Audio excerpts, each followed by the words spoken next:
এসব কিছু চাই না, আর না আপনার ওসব কথায় আমার মন গলবে। আমি সংসার চাই, বাচ্চা চাই, আর আমার স্বামীর পরিপূর্ণ অগাধ অগাধ ভালোবাসা চাই। চাই মানে চাই, না হলে কিচ্ছু চাই না আমার। এক রোকা জেদ যা বহুদিন পর আবারও সম্মুখীন হলো প্রহান। এ জেদ সহজে ভাঙার নয়, এটাও বেশ বুঝলো। এ জেদ অনর।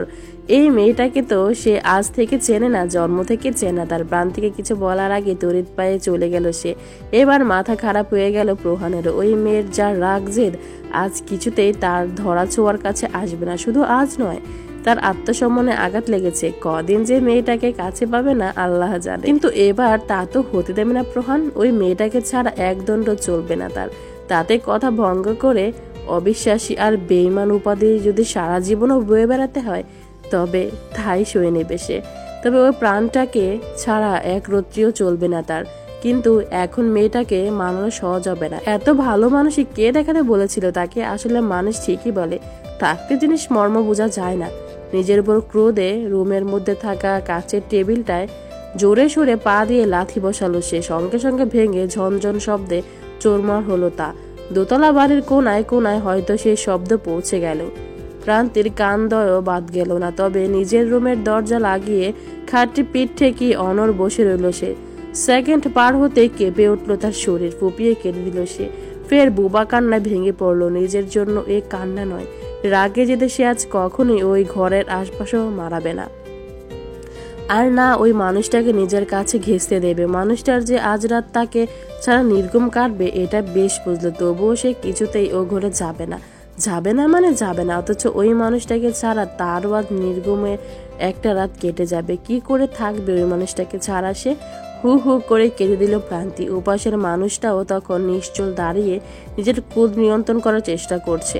কারেন্ট চলে গেছে টেবিলের লাথি বসানোর সাথে সাথেই। সেই থেকে অন্ধকারে দাঁড়িয়ে আছে চোখ বন্ধ করে। মায়ের উৎকণ্ঠা কণ্ঠ কানে আসতেই নড়ে চড়ে দাঁড়ালো প্রহান।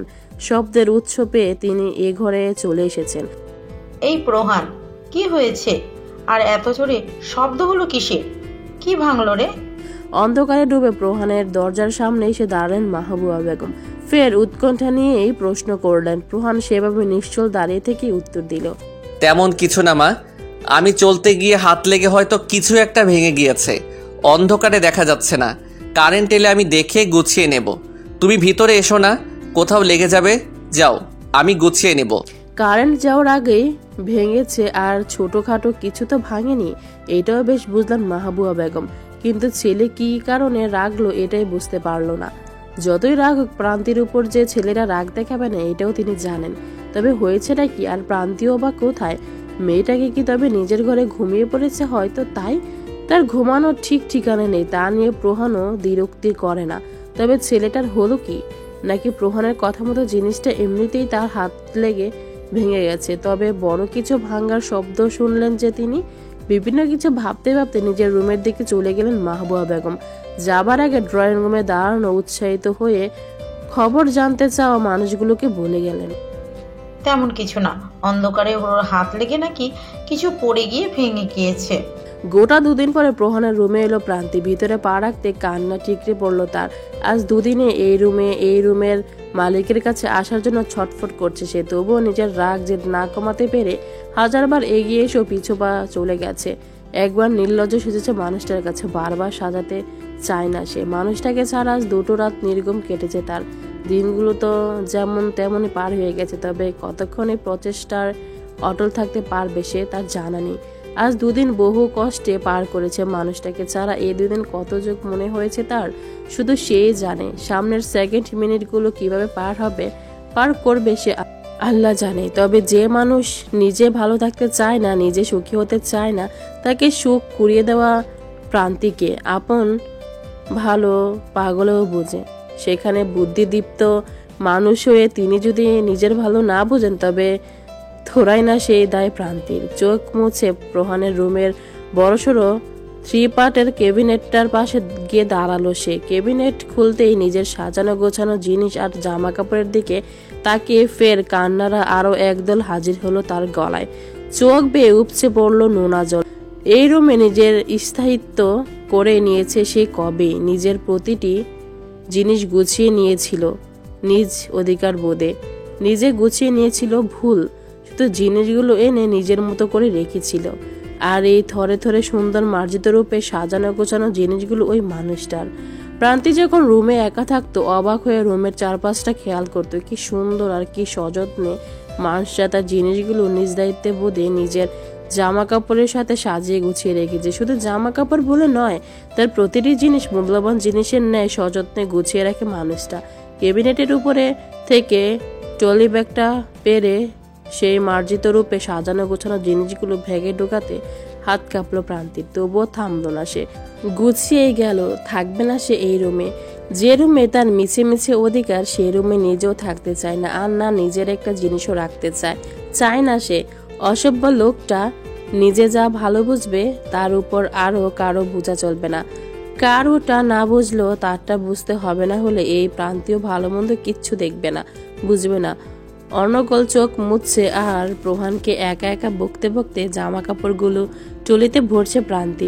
অসভ্য লোকটাকে কাছ থেকে একটু দেখার জন্য জামা কাপড় নেওয়ার বাহানা দিয়ে এত রাতে রুমে ঢুকেছিল সে, অথচ মানুষটার আসার নামই নেই।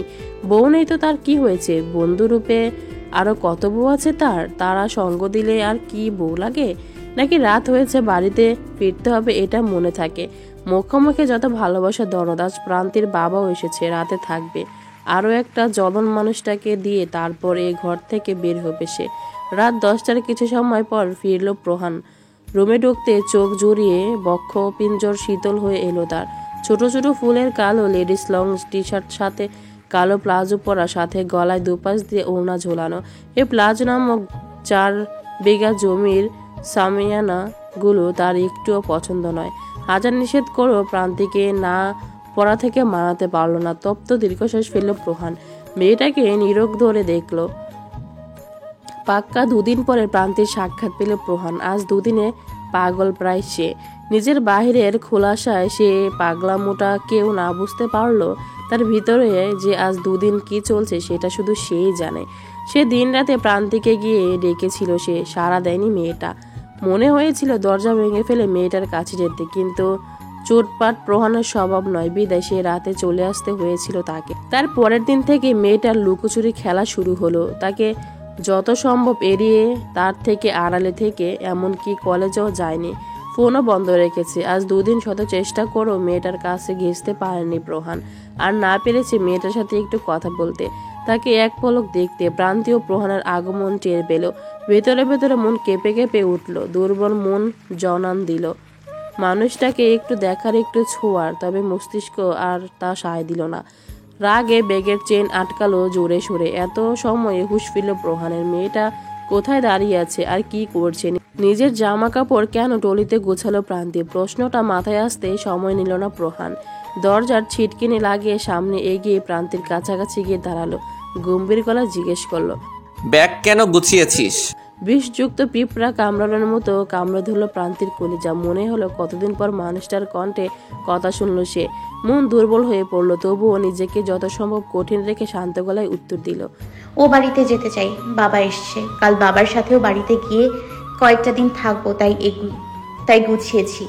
কপালে 2-1টা নয় কয়েক গাছি ভাঁজ পড়ল প্রহানের। একটা একটা ভাঁজ যেন মন মস্তিষ্কের মধ্যে চলা একটা একটা প্রশ্নের কারণ। বাড়িতে ঢুকে ড্রয়িং রুমে তার শ্বশুর আর তার বাবাকে দেখেছে কথা বলতে, তবে সত্যি কি তিনি কোনো কারণে প্রান্তিকে নিতে এসেছেন? আর প্রান্তি যাবেও? যে মেয়ে নিজ যেতে সহজে ও বাড়ির কারণ থাকা সত্ত্বেও যেতে চায় না, সে মেয়ে ব্যাগ গুছিয়ে যাচ্ছে ও বাড়িতে কিছুদিন থাকবে বলে। বিষয়টা মোটেও সুবিধার তো ঠেকলো না, পছন্দ হলো না প্রহানের। প্রান্তির হাত থেকে টলিটা নিয়ে রেখে দিল প্রহান, ফের ঠান্ডা গলায় বলল, ওটা বাবার বাড়ি, তোর যাবি ঠিক আছে, তবে কিছু সময়ের জন্য বা একটা দিন, কয়েকদিনের জন্য তো কখনো নয়। ওটা আমার বাবার বাড়ি, সেখানে গিয়ে কয়েকটা দিন থাকার অধিকার আছে আমার। আপনি আমার অধিকার ক্ষুণ্ণ করতে পারেন না। রাগ জেদ নিয়ে কথাগুলো বলল প্রান্তি। তার চেয়ে কঠিন রাগ দেখিয়ে পাশে থাকা টলিটা লাথি বসালো প্রহান। প্রান্তির 2 হাতের বাহু শক্ত হাতে আঁকড়ে ধরে বলল, হ্যাঁ, আমি অবশ্যই ক্ষুণ্ণ করতে পারি তোর অধিকার, করছিও। রাগ জেদ শুধু তোর একার নেই, আমারও আছে, যা সহ্য করার ক্ষমতা তোর নেই, তাই তো দেখাতেও চাই না আমি। তুই আমার কি তা এখনো বুঝলি না? আমাকে ছাড়াও বাড়িতে গিয়ে কি করে থাকতে পারবি তুই? কষ্ট হবে না তোর? কঠিন গলায় কথাগুলো বলতে গিয়ে গলা শীতল হয়ে এলো প্রহানের। দাঁত কামড়ে ক্রন্দরত প্রান্তির মুখটা দুহাতে আজলে নিল। বুঝতে পারলো মেয়েটাও তাকে ছাড়া ভালো ছিল না, ভালো নেই, শুধু রাগ জেদের বশীভূত হয়ে তার থেকে দূরে থাকছে। তবু অভিযোগ করতে ছাড়লো না প্রহান। কাতর গলায় বলল, আজ দুদিন কি করে পারলি আমাকে ছাড়া থাকতে? একটু কষ্ট হলো না তোর? ঘুমাতে পেরেছিলি? ব্যথা জাগেনি বুকে? সেদিন বলেছিলাম একটা দিন আমার বুকটা ছাড়া থেকে দেখা। তুই তো দুটো দিন সেই বুকটা ছেড়ে নিজেকে আলাদা রেখে দেখিয়েও দিলি, আমাকে খুব ভালো করে বুঝিয়েও দিলি আমি শুধু তোর রাগ জেদ। ভালোবাসা তো একটু নয়, শুধু ক্ষণিকের ভালো লাগা। প্রহানের কাতর স্বরের কথাগুলো বিষ ব্যথায় নেয় বুকের ভিতরে যন্ত্রণা দিল প্রান্তিকে। এত সময় প্রহান তাকে দৌড়ে দাঁড়ালেও সে প্রহানকে ধরেনি।